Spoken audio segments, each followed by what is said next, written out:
Nah, tidak bisa join income ya. Yang ketujuh ini tidak bisa join income karena belum menikah. Jadi kalau belum menikah ya pemohon kreditnya hanya satu yang dianalisa. Bersama Ari Jaya Channel, kali ini kita ngebahas mengenai apakah kamu yakin nyicil KPR bareng sama pacar kamu. Jangan kemana-mana, di sini aja. Oke guys, langsung aja. Jadi banyak sekali yang nanya di konten Ari sendiri, di YouTube Ari sendiri untuk nyicil KPR bareng pacar ya gitu. Banyak sekali ya guys fenomenanya di dalam ruang lingkupnya KPR atau KPA gitu. Jadi tren beli properti seperti rumah atau apartemen bersama pasangan itu sangat rentan dan lebih sedikit perlindungan di mata hukum guys gitu. Coba kalau kita perdalam lagi, kenapa sih lebih rentan di mata hukum? Yang pertama, teman-teman semua kalau misalnya untuk ambil KPR bersama pasangan itu akan menghadapi masalah hukum ketika kamu sama pasangan kamu tiba-tiba pisah nih ya kan, atau lagi ribut panjang atau pisah ya kan. Terus kemudian udah mulai cicil KPR itu agak bingung juga ya kan. Terus kemudian kita juga nggak tahu usia pasangan kita itu sampai kapan gitu ya kan. Kita juga nggak tahu. Dan itu nanti ketika KPR itu sudah berjalan itu nanti kamu kedepannya seperti apa ya kan. Terus kemudian yang ketiga, orang tuanya belum sepenuhnya menerima kamu ya gitu. Jadi kalau misalnya kamu mau ambil KPR, nah sudah diikat sama tali pertunangan atau belum ya kan. Karena kalau misalnya ketika sudah pun juga ada resiko ya guys gitu, perpisahan pasti ada aja kan gitu ya. Nah terus kemudian kalau emang kamu yakin ya guys, kamu yakin untuk saat kamu sama pasangan kamu mau nyicil KPR bersama pasangan, sebaiknya kamu memperhatikan ada kurang lebih yang udah saya rangkum itu ada sekitar 8 guys, 8 poin pentingnya. Yaitu yang pertama adalah hak atas properti. Jadi diskusikan hak atas properti dan menetapkan kepemilikan hukum jika suatu saat ada masalah dalam hubungan. Jadi kalau misalnya kamu sama pasangan kamu mau ambil properti, mau nyicil KPR bareng sama pasangan kamu sudah memperhatikan hak atas properti ya. Oke. Terus kemudian buat perjanjian. Nah, buat perjanjian untuk masalah pembayaran DP. Nah, ini pembayaran DP nanti atau misalnya pembayaran cicilan nanti kedepannya kayak gimana? DP-nya itu nanti siapa yang bayarin? Kamu harus diskusikan lagi sama pasangan kamu guys. Terus yang ketiga, perbaikan rumah atau apartemen. Nah, itu seperti apa? Terus kemudian pengeluaran lainnya. Kemudian pembagian hak atas properti jika terjadi perpisahan. Nah itu inian banget ya, luar biasa banget ya guys ya, crashnya banyak banget gitu ya. Nah jika kamu ambil rumah, perbaikan yang harus kamu lakukan ya. Pertama itu biaya dak belakang. Jadi nutup belakang itu biasanya tuh ada biayanya guys, karena kan memang developer tidak menyediakan untuk ngedak ya gitu, kecuali kamu ambil rumah second. Kalau rumah second itu rata-rata memang belakangnya sudah didak ya gitu, jadi kamu nggak perlu ngeluarin biaya lagi ya. Terus kemudian meja dapur. Nah meja dapurnya itu developer nyediain nggak tuh? Kalau misalnya kamu nggak nyediain, kamu kena biaya lagi untuk pembuatan meja dapur. Oke. Terus kemudian pagar rumah. Nah kamu mau adain nggak tuh pagar rumahnya? Terus yang ketiga, kanopi di carport. Nah kanopi ini kan penting juga ya, kalau misalnya kamu nanti punya kendaraan biar nggak kehujanan, nggak kepanasan kan kamu butuh kanopi juga. Terus kemudian sumur air atau sumur bor diperdalam kembali, dan septic tank diperdalam kembali, karena rumah yang kamu ambil itu bersama pasangan adalah flat atau FLPP atau rumah subsidi dari pemerintah. Nah itu kamu harus ada biaya pengeluaran itu lagi guys gitu. Terus kemudian ada biaya sampah dan keamanan. Nah ini siapa nih yang bayar nih gitu ya kan. Jadi kamu sama pasangan kamu oke lah gitu kan, DP udah diskusiin, cicil KPR sudah didiskusiin. Terus kemudian biaya sampah dan keamanan untuk lingkungan rumah itu siapa yang biayain gitu, karena kan dia keluar terus biaya bulanannya ya guys gitu. Terus jika kamu ambil apartemen itu biasanya memang tidak ada biaya renovasi guys, karena biaya renovasi itu sudah dialihin ke biaya yang kedua, itu adalah biaya IPL. IPL itu biasanya antara 10.000 sampai 17.000 per meter. Jadi ketika kamu ambil tipe Studio 21 berarti 10.000 dikali 10.000 dikali 21 meter persegi tipe studio yang kamu ambil. Nah, terus kemudian biaya parkir bulanan, terus kemudian biaya listrik dan air kalau di apartemen itu guys. Itu. Oke. Di sini paham ya? Kalau kamu ambil rumah dan apartemen, jadi ada biaya-biaya lagi yang harus kamu keluarkan, bukan kamu fokusnya ke cicilan KPR aja guys gitu. Jadi pertimbangkan kembali guys gitu. Oke. Terus kemudian yang ketiga, siapkan skenario terburuk sekalipun.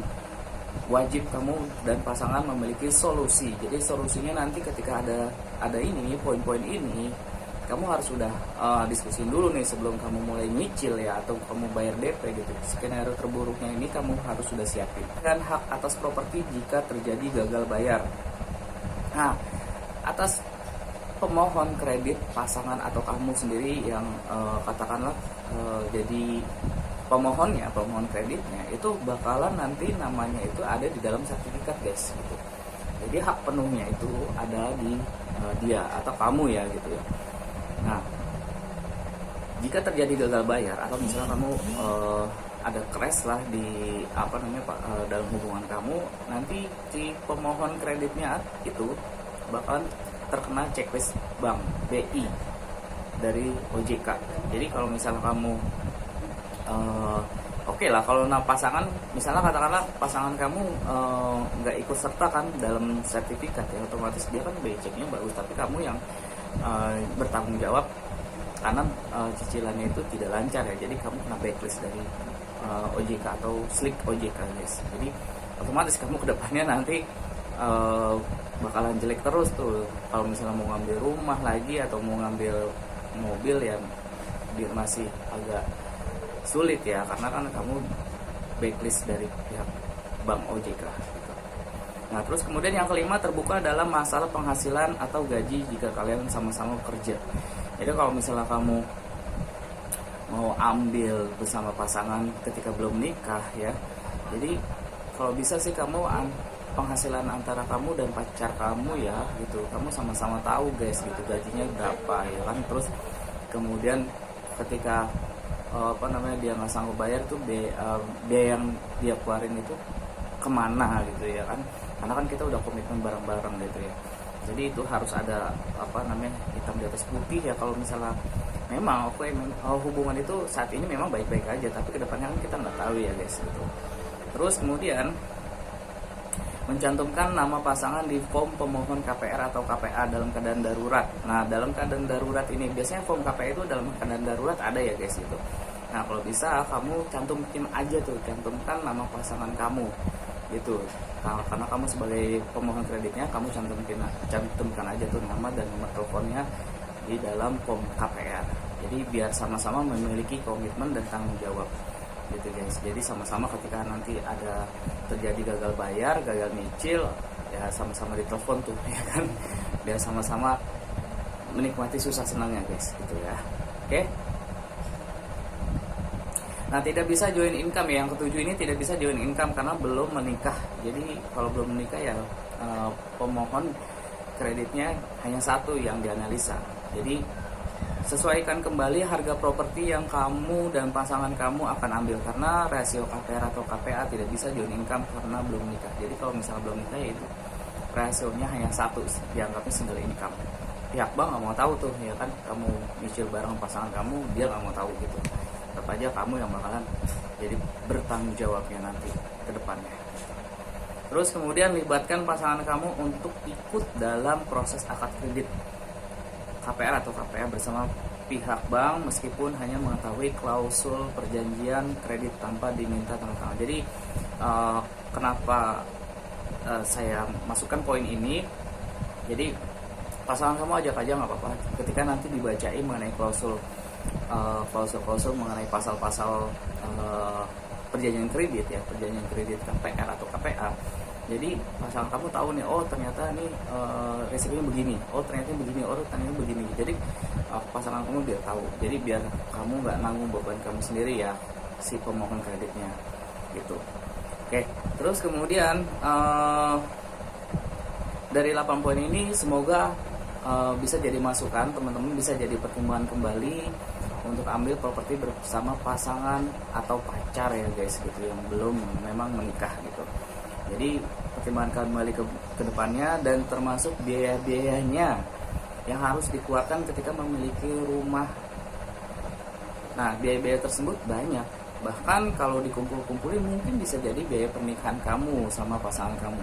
Jadi kalau saran saya pribadi ya silakan mau ambil, itu balik lagi ke kamu yang lebih mengetahui pasangan kamu yang lebih mengetahui hubungan kamu sama pasangan kamu. Kalau emang kamu mau ambil keputusan ambil kredit bersama pasangan ya silahkan. Poin-poinnya tadi 8 tadi yang sudah Ari jabarkan.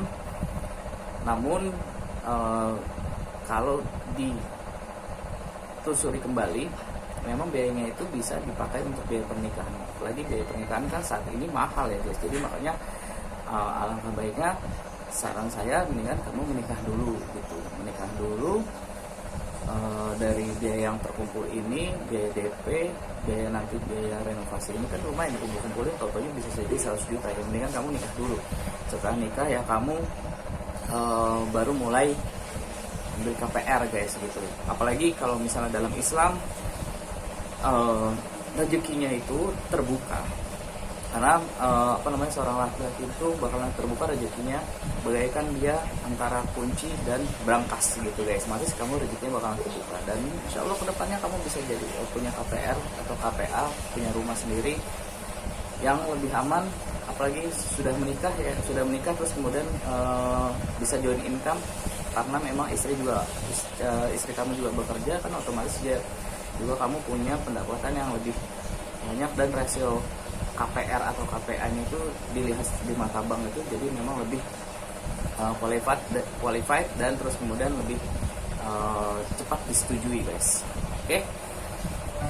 Itu aja guys, jangan lupa subscribe, jangan lupa like, jangan lupa aktifkan lonceng.